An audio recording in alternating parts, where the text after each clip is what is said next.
Hello friends, doctor Manish share और welcome to diplomatic democracy. आज का जो टॉपिक है वो बहुत ही इम्पोर्टेंट होने वाला है और मैं वैसे रिक्वेस्ट करता नहीं हूँ, लेकिन जहाँ तक पॉसिबल हो आप लोग इस वीडियो को पूरा देखें और इसको शेयर करें, क्योंकि ये जो वीडियो है बहुत ही इम्पोर्टेंट होने वाला है और इसका डायरेक्टली संबंध सिर्फ मुझसे, आपसे, हमारी फैमिली, हमारे आसपास के वातावरण या हमारी हमारी सोसाइटी से ही नहीं है। इसका संबंध डायरेक्टली इस पूरी धरती और जो हमारी फ्यूचर जनरेशन आने वाली है उससे भी है।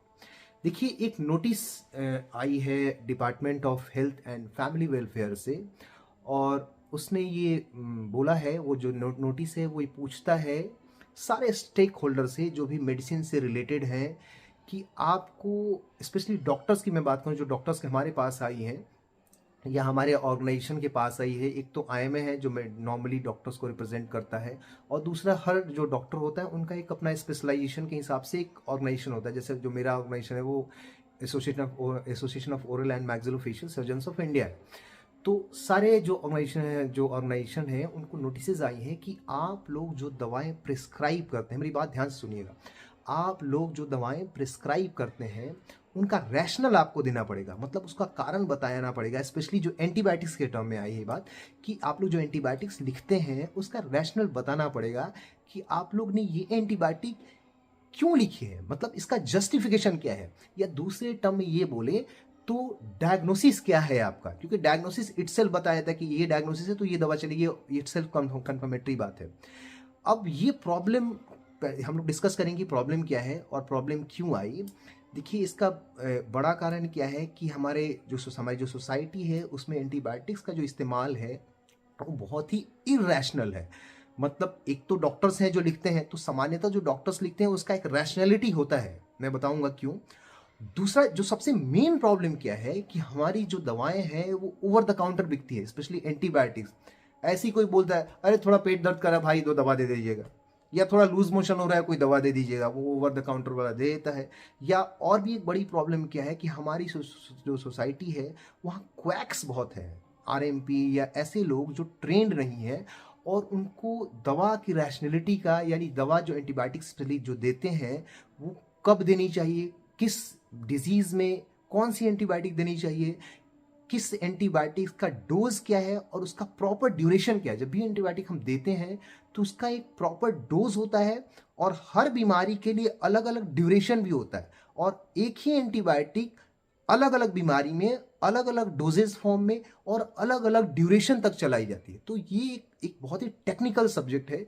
इसकी जानकारी जो है सामान्यतः मतलब किसी और स्पेशलिस्ट को हो नहीं सकती है। जो डॉक्टर्स हैं, ट्रेन डॉक्टर्स हैं, एटलीस्ट जिन्होंने जिन्होंने ग्रेजुएशन तक की पढ़ाई मिनिमम जरूर करी हो, भले स्पेशलाइजेशन ना हो लेकिन एटलीस्ट ग्रेजुएशन की पढ़ाई उसने करी हुई हो, तो वही कर सकता है। एटलीस्ट मिनिमम एमबीबीएस या किसी और स्पेशलाइजेशन में ग्रेजुएट की डिग्री हो उसके पास। तो अब दिक्कत सबसे पहले ये समझ लेते हैं कि हम एंटीबायोटिक्स कहते किसको हैं।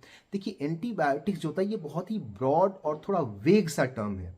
अगर एंटीबायोटिक्स की बात करें तो हम इसमें बहुत सारी चीज़ों को इंक्लूड कर लेते हैं ग्रॉसली, जैसे एंटीवायरल हो गए, एंटी फंगल जो ड्रग्स हो गए, या एंटीबैक्टीरियल। तो हमें यहाँ स्पेसिफिकली जो बात कर रहे हैं वो एंटीबैक्टीरियल ड्रग्स की बात कर रहे हैं, ठीक है, क्योंकि एंटीबायोटिक्स बहुत ही वेग टर्म में इस्तेमाल होता है। और हमारे यहाँ होता है एक और समस्या क्या है कि किसी को मान लीजिए कि फंगल इन्फेक्शन की वजह से फीवर है तो उसमें भी एंटीबायोटिक चला देते हैं ये दवा दुकान वाले। किसी को वायरल इन्फेक्शन है तो बस आराम से दवाइयाँ एजिथ्राल जो है, इसको हम लोग एमिनोग्लाइकोसाइड्स ग्रुप में रखते हैं, उसको चला दे रहे हैं। जबकि वायरल जो डिसऑर्डर है उसमें उसमें बहुत इफेक्ट नहीं है। हालांकि एजिथ्रोमाइसिन का थोड़ा इफेक्ट कुछ हद तक है, वो कुछ इम्यूनो मॉड्यूलेटर टाइप का काम करता है, मतलब क्या कि वो इम्यून को भी थोड़ा बूस्ट कर देता है, लेकिन फिर भी वो एक एंटीबायोटिक क्लास में आता है। उसको वायरल डिसऑर्डर में देना बहुत वाइज नहीं है। तो अब क्या है कि ये तो हम समझ गए कि एंटीबायोटिक्स होते क्या है, या एंटीबैक्टीरियल प्रिसाइजली अगर बोलूँ तो एंटीबैक्टीरियल होते क्या है। अब होता क्या है कि देखिए, ये तो समझ गए एंटीबायोटिक क्या है। जब भी एंटीबायोटिक एडमिनिस्टर करी जाती है तो देखिए, जब दो लोग आपस में मिलते हैं तो ऐसा तो है नहीं कि सिर्फ मैं बात करूंगा, सामने वाला भी कुछ ना कुछ बोलेगा। तो दो चीजें होती हैं, एक को बोलते हैं फार्मेकोकाइनेटिक्स और एक होता है फार्मेकोडायनेमिक्स। जो दवा का असर शरीर पे होता है उसको बोलते हैं फार्मेकोडायनेमिक्स, और जो शरीर दवा के साथ रिएक्ट करती है, जैसे मैं कुछ बोलूंगा तो मेरे सामने वाला कुछ बोलेगा, उसको बोलते हैं फार्मेकोकाइनेटिक्स। तो अब प्रॉब्लम क्या हो रही है कि इरेशनल जो दवा दे रहे हैं हम लोग, ठीक है, उसकी वजह से जो बैक्टीरिया है वो अपने आप को रेसिस्ट करते जा रहा है, और ये इतना बड़ा समस्या है, इतना इसका ग्लोबल इम्पैक्ट है कि आप ये समझिए कि जो 10 सबसे ज़्यादा गंभीर बीमारियां हैं उसमें एक बीमारी ये है एंटी बैक्टीरियल रेसिस्टेंट या एंटी माइक्रोबियल रेसिस्टेंट। ये एक बहुत बड़ा चैलेंज हो गया है। और एंटीबायोटिक्स को भी देखिए हम लोग दो ग्रुप में, हालांकि ग्रुप बहुत सारा इसका क्लासिफिकेशन है, बट समझने के लिहाज से मैं बता रहा हूँ दो ग्रुप में बेसिकली बांट सकते हैं। एक क्या होता है बैक्टीरिसाइडल ड्रग, ऐसी दवाएं जो कि जीव को मार देती हैं, और एक दवा ऐसी होती है जिसको बोलते हैं बैक्टीरियोस्टैटिक ड्रग, मतलब ऐसी दवा जो कि जीव को मारती तो नहीं है लेकिन उसकी जो रिप्रोडक्शन यानी प्रजनन करने की जो क्षमता है उसको सीवियरली इम्पैक्ट कर देती है, और इससे बॉडी को एक टाइम मिल जाता है कि वो अपने डिफेंसेस को बिल्ड कर सकते हैं। तो इतना मैकेनिज्म तो आई थिंक आप लोग समझ गए होंगे। अब बात करते हैं प्रॉब्लम क्या हो रही है। जो एंटी बैक्टीरियल रेसिस्टेंट है, इससे समस्या क्या होती है कि जब हम लोग देते हैं दवाएं, तो अगर इरेशनल ढंग से देते हैं तो एक मिनिमम कंसंट्रेशन मिनिमम टाइम में बॉडी को नहीं मिल पाता है, जिससे बैक्टीरिया पूरी तरह से मर नहीं पाता, या बॉडी के डिफेंसेस को उतना टाइम नहीं मिल पाता है कि डिफेंसेस वो अपने डेवलप कर सकते हैं। लेकिन बैक्टीरिया को जैसे ही दवा इंटरेक्ट करता है तो बैक्टीरिया अपना प्रभाव तो दिखाएगा ही। जैसे मैंने बताया ना कि दवाई जब जाएगी आपके अंदर तो आपका शरीर भी कुछ ना कुछ करेगा। तो बैक्टीरिया का शरीर क्या करता है कि वो रेसिस्टेंट डेवलप करने लगता है। अब इसके बहुत सारे मैकेनिज्म्स हैं, उस पर बहुत चर्चा नहीं है, लेकिन मैं शॉर्ट में कोशिश करता हूँ बताने का। इसका मैकेनिज्म ये है कि पहला तो म्यूटेशन, मतलब उसके जीन्स में कोई चेंज हो जाता है, और जो जीव जितना जल्दी जल्दी रिप्रोडक्शन करता है यानी कि प्रजनन करता है, उसके म्यूटेशन होने के चांसेस उतने ही ज्यादा है। तो बैक्टीरिया तो बहुत जल्दी मल्टीप्लाई करता है। दूसरा क्या होता है कि जब वो सेक्सुअल रिप्रोडक्शन करते हैं तो उसमें भी जीन का ट्रांसफर होता है और जीन का इंटरेक्शन होता है, उसकी वजह से भी उनमें रेसिस्टेंस डेवलप हो सकता है। तीसरा, जब कोई वायरस अगर बैक्टीरिया पर अटैक कर देता है तो उसके क्रम में जो चेंजेस आते हैं उससे भी ये हो जाता है। कहने का मतलब क्या है, ये तो बहुत टेक्निकल हो गई, कि बैक्टीरिया बहुत रेसिस्टेंट डेवलप होते करते जा रहा है, जिसके चलते क्या होता है कि दवाओं की जो क्षमता है, इफिकेसी है, वर्क करने का जो काम है, और जो जो रिजल्ट हम लोग चाहते हैं वो मिल नहीं पा रहा। आपने एग्जांपल सुना होगा आजकल मल्टी ड्रग रेसिस्टेंट टीवी। पहले जो टीवी की जो दवाई आती थी उसका जो सेट ऑफ प्रोटोकॉल है उसमें उसमें मोस्टली टीवी ठीक हो जाता था। आज उसके बाद क्या हुआ, थोड़े दिनों बाद जब इरेशनल इस्तेमाल करने लगा क्वैक्स। अच्छा, एक सोसाइटी का भी प्रॉब्लम है, भी आपको बता रहा हूँ। सोसाइटी के साथ प्रॉब्लम क्या है कि वो खुद से ही दवा या तो इस्तेमाल करते हैं, या अगर डॉक्टर ने लिखा तो प्रॉपर खाते नहीं, प्रॉपर डोज एंड ड्यूरेशन तक वो लेते नहीं है, बीच में ही छोड़ देते हैं। उसके चलते ये बहुत बड़ा प्रॉब्लम इसमें बहुत, सिर्फ हालांकि एक नोटिस है, ये अच्छी बात है, इसका मैं बहुत ही समर्थक हूँ, ये चीज़ होनी चाहिए, लेकिन ये इतना आसान नहीं है कि इतनी आसानी से ठीक हो सके। इसको हम लोग लेटर ऑन डिस्कस करेंगे। अब होता क्या है कि अब टीबी की मैं बात कर रहा हूँ, तो टीबी में क्या हो कि अगर कुछ दिन तक फीवर नहीं आया, 2-3 महीने तो मरीज को कई बार लगता है, या उनकी फाइनेंशियल ऐसी कंपल्शन होती है कि वो ज़्यादा दवा नहीं खरीद सकते हैं, तो वो कुछ दिन बाद दवा छोड़ देता है। इसके चलते क्या हुआ कि multi drug resistant TB develop हो गई। मतलब ऐसा टीबी जो बहुत सारे ड्रग्स जो पहले हम लोग देते थे अब उनसे ठीक नहीं हो पा रहे। और भी उस पर बुरा क्या हुआ कि आजकल XDR टीबी आ गया, मतलब एक्सट्रीमली ड्रग रेसिस्टेंट ट्यूबरक्लोसिस आ गया है, जो कि बहुत सारे जनरेशन ऑफ ड्रग्स हैं उनसे वो भी इफेक्टिव नहीं कर पा रहे हैं। इसके अलावा ये सबसे बड़ा प्रॉब्लम डॉक्टर्स को तब आता है जब पेशेंट का कंडीशन एक्सट्रीमली क्रिटिकल हो जाता है, वो ICU में लैंड अप कर जाता है, और तब अगर रेसिस्टेंट दवाओं से मिलती है। अब हमने अक्सर देखा है कि मतलब कि पिछले 30 साल से 40 साल से जो भी मेन दवाएं काम कर रही हैं ICU के अंदर जाए, जो इंजेक्शंस काम कर रहे हैं, सबसे रेसिस्टेंट है वो बैक्टीरिया। तो ये उस केस में डॉक्टर्स बचा नहीं सकते।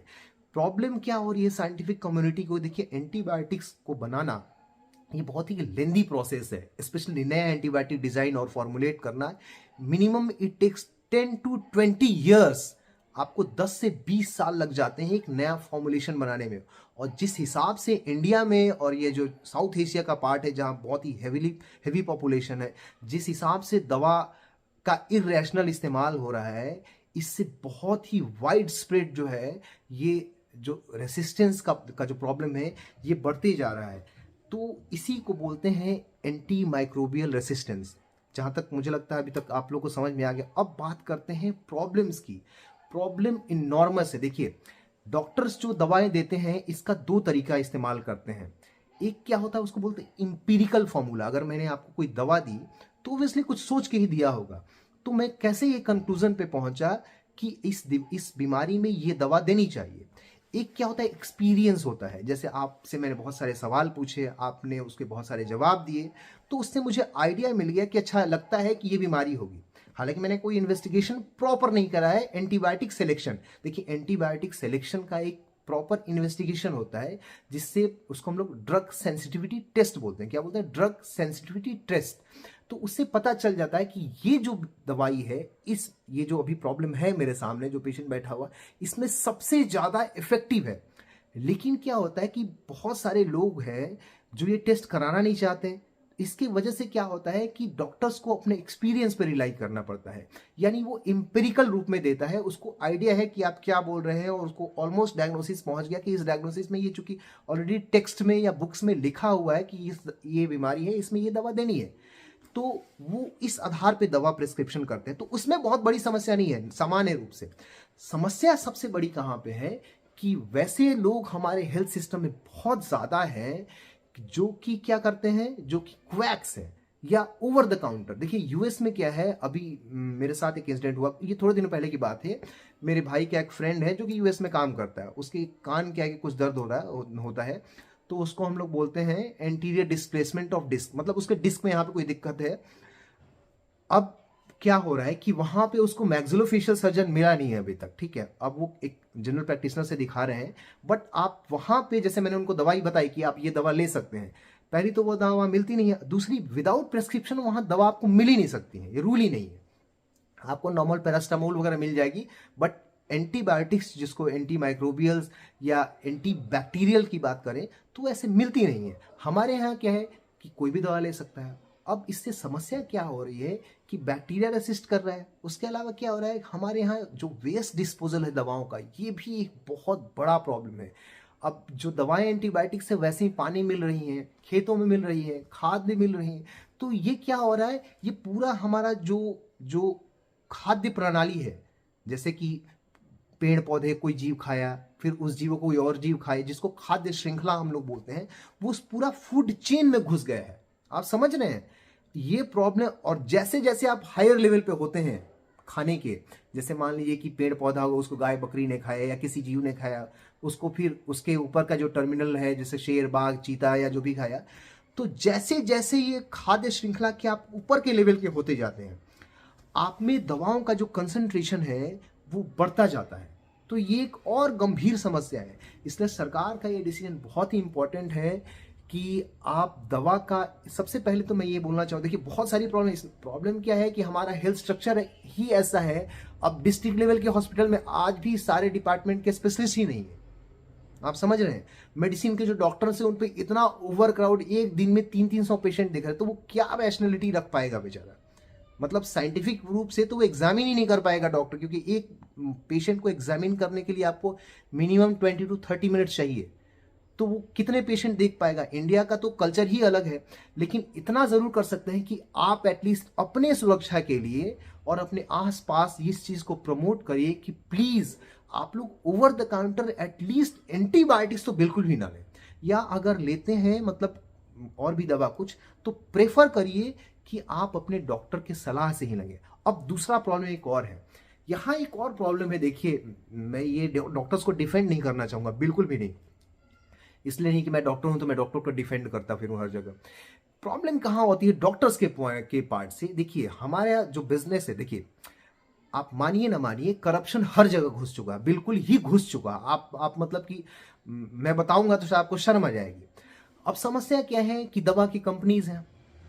अब दवा की कंपनीज क्या है कि देखिए बिजनेस में आपको किक्स देना या फ़ायदा देना अलग बात है, लेकिन उसके चलते आप उसको अनड्यू बेनिफिट दे रहे हैं, एक्स्ट्रा बेनिफिट दे रहे हैं, ये बात गलत है।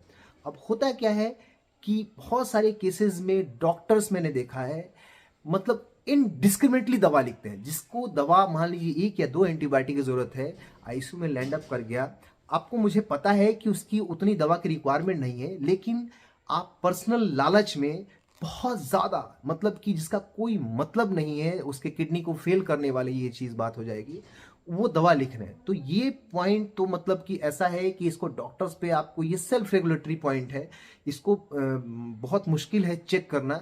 लेकिन ये आपकी और मेरी मोरालिटी की बात है कि हम लोग क्यों आए हैं इस प्रोफेशन में, रिस्पॉन्सिबिलिटी वाली बात है।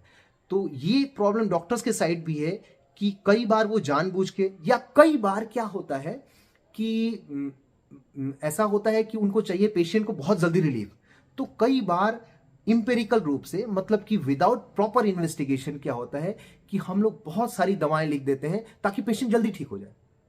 ठीक है, तो ये डॉक्टर्स की बात है अपने साइड से कि अपने को कितना कितना कर्टेल कर सकते हैं इस चीज को, और थोड़ा पेशेंट को समय देखिए समझाना पड़ता है कि देखिए आप ऐसे दवा मत लीजिए, आपको ये इन्वेस्टिगेशन जरूरी है। मोस्टली केस में पेशेंट समझ जाते हैं, मोस्टली, मैं सारे केस में नहीं कहता, लेकिन मोस्टली केसेस में समझ जाते हैं। तो ये चीज़ डॉक्टर्स को खुद रेगुलेट करनी पड़ेगी। तो मुझे लगता है कि ये बहुत ही इंपॉर्टेंट है, क्योंकि ये सिर्फ डॉक्टर, ये पेशेंट तक की बात नहीं है, ये जो दवाएं हैं हमारे फूड चेन में घुस गई हैं, तो ये एक बहुत बड़ी समस्या आने वाली है। और मैं आप लोगों से रिक्वेस्ट करूंगा कि आप इस चीज़ को ध्यान दें कि विदाउट प्रिस्क्रिप्शन या विदाउट डॉक्टर के कंसल्ट से आप एंटीबायोटिक ना लें, क्योंकि अगर ऐसा करते हैं तो आप अपने फ्यूचर जनरेशन से भी मतलब कॉम्प्रोमाइज़ करते हैं। क्योंकि देखिए एंटीबायोटिक डेवलप करना आसान नहीं है। अगर कुछ ऐसा हुआ और वाइड स्प्रेड जो एंटी बैक्टीरियल रेसिस्टेंट अगर फैल गया, तो आप समझ नहीं सकते हैं कि इसका इफेक्ट कितना डिवास्टेटिंग होने वाला है। क्योंकि कोई एंटीबायोटिक काम नहीं करेगी और फिर आप, हम और कुछ नहीं कर पाएंगे, ये देखेंगे कि लाशों का अंबार लगा हुआ है। तो ये बहुत ही इंपॉर्टेंट था डिस्कशन के लिए, इसलिए मैंने आपको ये बताया कि ये, चूंकि ये मेरे प्रोफेशन से भी रिलेटेड है, मुझे लगा कि ये वीडियोज़ अब बतानी बहुत ज़रूरी है। तो जहाँ तक पॉसिबल हो प्लीज़ इस वीडियो को शेयर करिए, ताकि ज़्यादा से ज़्यादा लोगों में इस बात का अवेयरनेस फैल सके। Okay, thank you.